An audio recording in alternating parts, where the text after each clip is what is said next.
Care package inbound.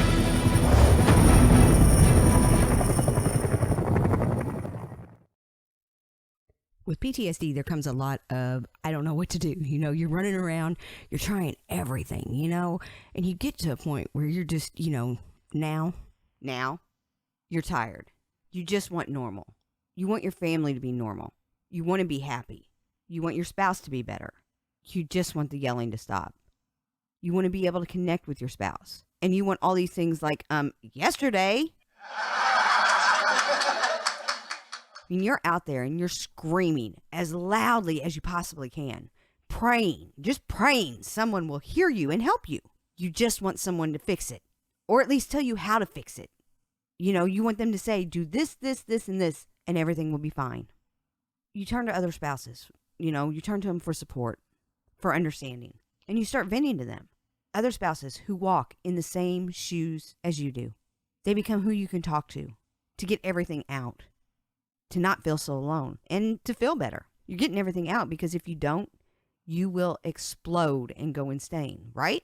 Yeah, I've been there too. But you know what I learned from it? Stop venting.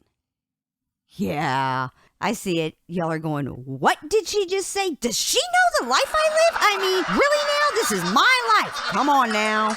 She must not know. Yeah, we all live that life. But no, it's really what I learned. I had to stop venting. And the way that I learned it wasn't easy. Because, everywhere tells you, it's good to vent. It's good to get things out. It's unhealthy not to vent. We're like pressure cookers, it's going to build up and we're just going to like pop and explode. So we're on this course of, get everything out. Me and my friend, and we're still best friends. But I used to talk to her about everything. She was kind of my sounding board. And I'll never forget the time. I don't even know what I was upset about. I don't even remember what it was. But I had been venting about it for days, maybe even a week or so. Maybe longer. I don't remember. But I will never forget what she said to me this day. She looked at me and said, I'm sorry. I will help you when you want to be helped. Because right now, you are just whining and complaining. You don't want to do anything about it. You just want to bitch about it. And I looked at her. I mean, who the hell did she think you bitch? It was my reaction, But then whenever I calmed down and thought about it, she was right. And that's when I learned that there were two types of venting. There is the venting where you're just whining and complaining about things. Nothing's getting accomplished. Nothing's getting better. And then there is the venting where you're trying to find solutions or deal with the situation at hand. And what I had found with it was when I started playing with, the two types of venting, when I started seeing what would happen. When I did the venting where I was looking for a solution, and I found one, the next time I was angry about a similar situation or possibly at that same person or problem, whatever, it's not like I held a resentment and went, I was frustrated. I found a solution, but I'm sick of it. I can't take it anymore. Yeah, I didn't do that. But when I vented just to vent, or I vented about a person who I felt had wronged me, all that anger and frustration kept carrying over. The next time I got angry, I was still holding on to that past anger. And so I started lumping it together until my anger grew and grew and grew. And that's when I realized negativity breeds more negativity. Whenever I was just complaining about my husband and what he was not doing, I felt better after I vented. I felt so much better. In fact, what I found I had was a whole arsenal. The next time, just waiting to unload, just dum, dum, dum, dum, dum, dum, dum, dum. And it was a never-ending cycle. It was like I was turning a flamethrower on our marriage, on the issues going on, because I just carried this anger and resentment with me towards him, and it just kept growing and growing. And that's hard for, it was very hard for me to understand that. And it's hard for other spouses, that aren't to that point yet whenever I tell them that. It's hard for them to see it and understand it because they're locked in this, things are so bad. And of course, you've always heard your whole life, you've got to get rid of bad emotions. You've got to vent. They've actually done studies, and you can look this up. They've done studies that is not true. The people who were angry and vented about things, took their frustration out on stuff, let it go, blow off steam, they actually were more angry than the people who sat with it, chilled, and let the anger work itself out, figured out the solution. So anytime now, when I have a spouse come to me or talk to me, they vent, and I challenge their thinking. I ask them, what do you want to do about it? And I get responses like, well, what do you mean? I want my husband to stop being a selfish ass. I want him to give a damn. So I ask them again, what do you want to do about it? You've told me what you want him to do. But you don't have some magical wand to make him do your bidding on command. Do you? Because if you do, share, sister, share, because I want some of that. No, I didn't think so. So the only person you have any control of is you. So what are you going to do about it? One of two things usually happens at that point. The spouse either really thinks hard about what I'm saying and how she's going to respond. And she starts going, I don't know. That's a good question. I never thought about that. I never thought about how I would get there. I don't have a plan of action. I just want it to stop.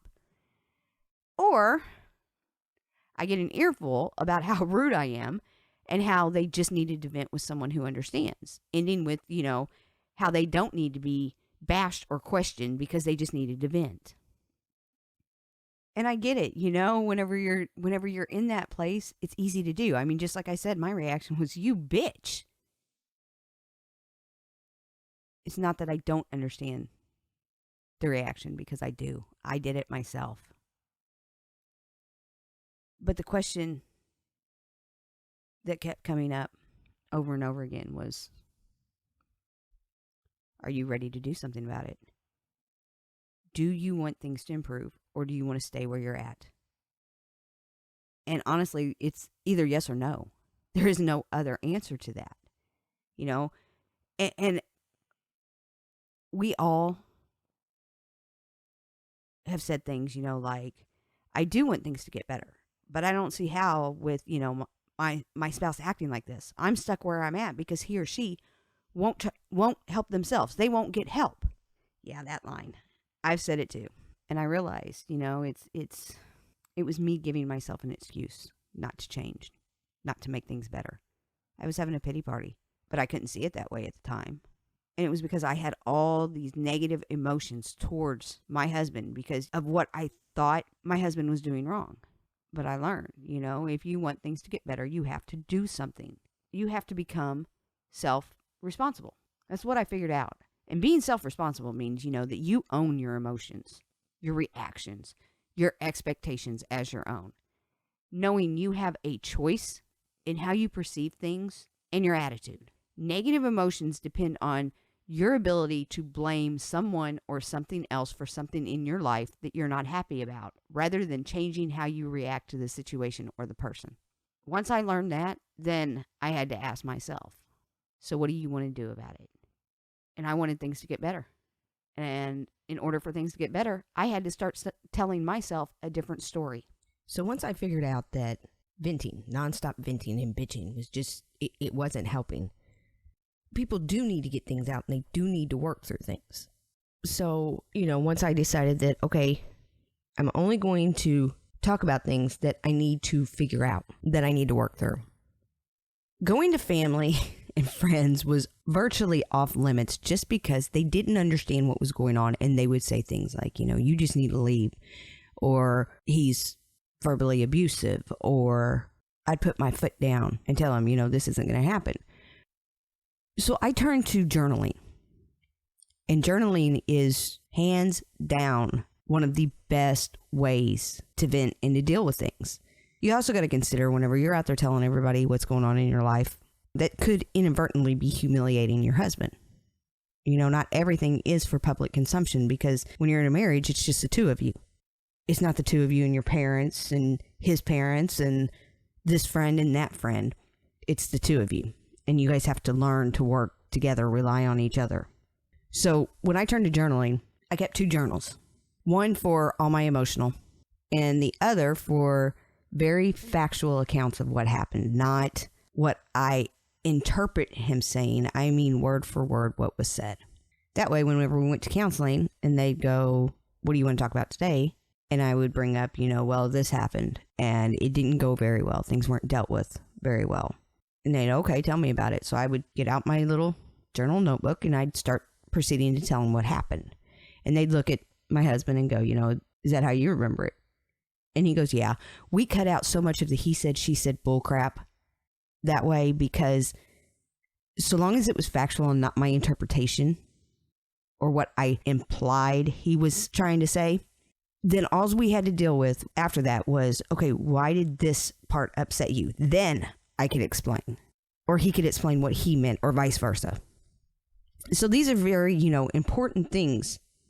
Venting is not bad so long as you're trying to find a solution, nor is it bad if you have a healthy place to do it and you don't dwell on it. Now, whenever I had one journal for strictly venting my emotions, once I understood what was going on and we got it worked out in counseling, I would go back and I would make a note in my journal. I misunderstood this. He interpreted this as this. So that way it wasn't just a nonstop run of bad. It actually started to show me. I had it, I had it written out, and then I came back and this is what was said. So I was able to start, as time went on, looking back over this and going, maybe I'm looking at this situation wrong. The last time something similar happened, this is what happened. It made it so much easier on me and him.